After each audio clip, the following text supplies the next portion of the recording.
Sugeng enjing para rawuh sedaya, kenalno jenengku Aditya Samasnadara, siswa kelas 12-10. Dina iki aku arep nyeritakake sawijining karyaku dhewe sing judule Kalurusan. Esuk iku udan tipis ngelembakake dalan ngarep kantor DPRD Kabupaten Suraningrat.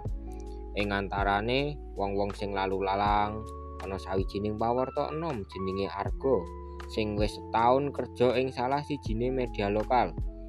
Arga dikenal jujur lan wani nulis berita tanpa mikir ancaman saka sing duwe jabatan. Dina kuwi dheweke entuk tugas nganggo ngliput kasus korupsi dana proyek dalan desa sing nyeret sawentara anggota DPRD. Amarga kesusu, Arga menganggo kaos polos, celana bahan, lan sandal jepit. Dheweke mlaku menyang gerbang kantor DPRD sing dijaga loro satpam nganggo seragam rapi. Nalika Arga nyedhak gerbang, satpam langsung nyelontok. "Mas, ora iso mlebu nganggo sandal jepit. Iki kantor wakil rakyat, kudu sopan." Arga nyoba njlentrekake, "Aku wartawan, Pak, ora kanggo dolan, mung arep liputan." Nanging satpam tetep ngegeleng. "Peraturan yo tetep peraturan, Mas. Yen pengen mlebu kudu nganggo sepatu." Arga ngelus dada. Dheweke ora bisa mbaleni amarga wis tanggung tekan kene. Pikirane yo mung siji, yen ora bisa mlebu yo liputan saka njaba wae.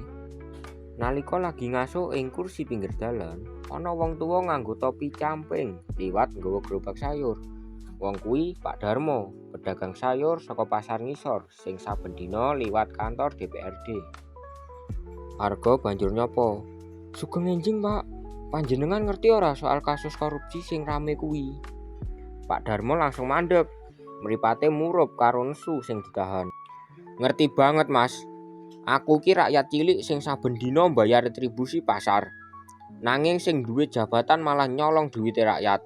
Aku ora ngerti nyapa wong-wong kuwi isih iso mesem ing TV. Yen aku sing salah, mung nyebrang ora ning zebra cross wae langsung didenda. Nanging pejabat korup malah dikawal." Arga nyatet saben ukara rumangsa entuk mutiara saka wong sing sederhana nanging jujur.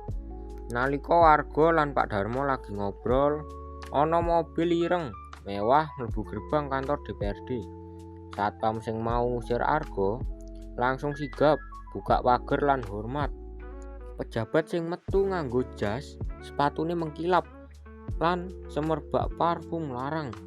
Dheweke mung lirik sekilas marang Arga sing isih nganggo sandal jepit, banjur mlebu karo gaya pahlawan.